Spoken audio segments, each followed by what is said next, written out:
J'aurais voulu vous filmer ça dehors, mais là, il fait 32 degrés. Alors, j'ai décidé de rester chez moi avec mon ventilo et mon store baissé. C'est la rentrée, et qui dit rentrée dit bonne résolution. Attendez 4 mois. Et on nous resserre exactement la même chose début janvier.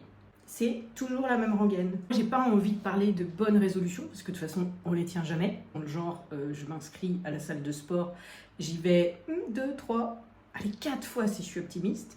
Et puis après, j'oublie. Mais je continue à payer. Donc, je ne vais pas parler de bonnes résolutions. J'ai envie de parler d'objectifs et même de projets. Et de projets personnels. Parce que si je fais ce choix-là, je pourrais parler d'objectifs professionnels. Mais par exemple, moi, mon objectif professionnel, c'est un fonds de roulement. Je bosse. C'est pas une négociation avec moi. J'ai un objectif professionnel de développer ma société. Aujourd'hui, ce qui m'intéresse, c'est les objectifs personnels. Alors moi, j'en ai posé 3 pour la fin de l'année. Le premier, et même si je suis en décalage avec l'époque bikini plage, c'est de perdre 2 kilos d'ici à la fin de l'année. Le deuxième, c'est d'aller marcher 5 fois par semaine, minimum 30 minutes par jour. Et ça, je veux absolument m'y tenir. L'avantage, c'est que je vais accompagner ma fille à l'école minimum 4 jours par semaine, donc mon défi va être assez facile à atteindre. Accessoirement, je pourrais profiter de ces petites sorties à l'extérieur pour filmer quelques vidéos, quelques passages, tant qu'à faire. Et mon dernier objectif, c'est d'augmenter encore ma vitesse de lecture. J'ai fait pendant cet été un challenge sur 30 jours, bon, qui a duré un petit peu plus de 30 jours, parce qu'il y a des jours que j'ai raté, j'ai sauté l'étape. J'ai doublé ma vitesse de lecture, j'étais environ à 250-270 mots par minute, et à la fin du challenge, j'étais passée à 500. Mon objectif, réalisable j'espère, ça serait de passer à 600 mots par minute. J'ai pas envie d'être championne, mais j'apprécie le fait de lire plus vite. Je prends beaucoup plus de plaisir à lire, et ça tombe bien parce que j'ai toujours une pile monstrueuse de livres à lire, et bizarrement, depuis que je lis plus vite, j'achète aussi des livres plus vite. Je verrai dans les mois qui viennent si je tente l'expérience de rejoindre un groupe. Il existe des groupes qui se challenge. Je verrai ça. C'est pas une obligation. L'important pour moi, c'est déjà d'arriver à 600 mots par minute. Alors, à quoi ça sert de se fixer des objectifs personnels ? Parce que si c'est pour se rajouter des choses sur la do list qui est déjà interminable, c'est pas la peine. Non, clairement, ici, ce n'est pas l'intention. L'idée, c'est de se faire passer en premier. On connaît tous l'histoire du masque à oxygène qui tombe dans l'avion qui est en chute libre. La consigne, c'est d'abord de le mettre à soi avant d'essayer de le mettre aux proches, aux enfants qui sont à côté de nous. Parce que notre survie est nécessaire à la survie de l'être qui est à côté.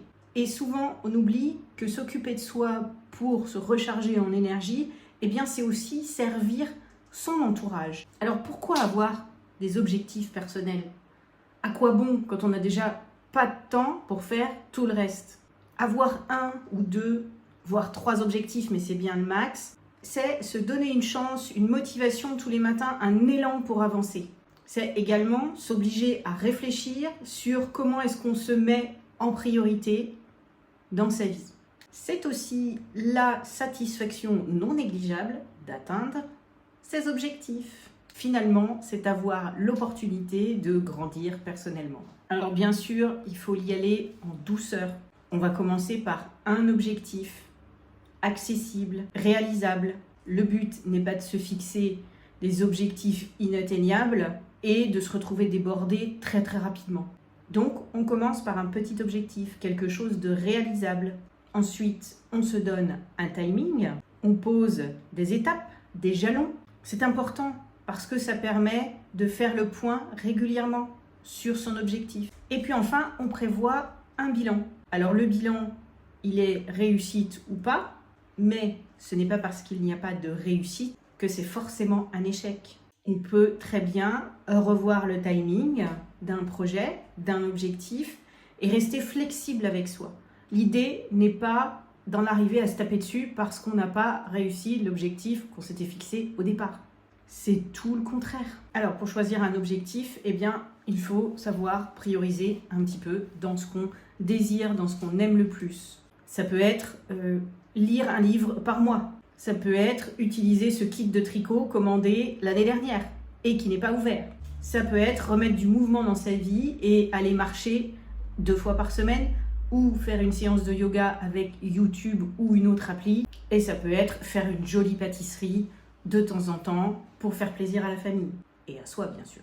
Maintenant, si vous gardez en tête que si vous ne vous y mettez pas 1 heure, ça vaut pas le coup, ça va être compliqué. Parce que dégager 1 heure d'affilée dans notre emploi du temps super surchargé, c'est quasi infaisable. Alors on commence abordable.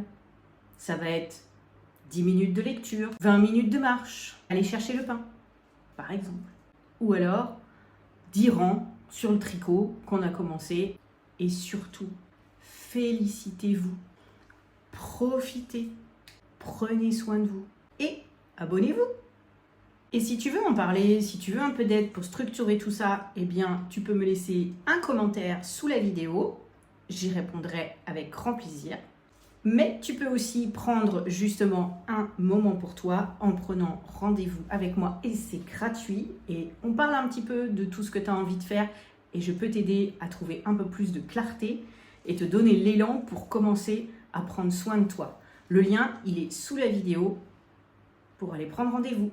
Alors, à bientôt et rendez-vous dans la prochaine vidéo. Salut!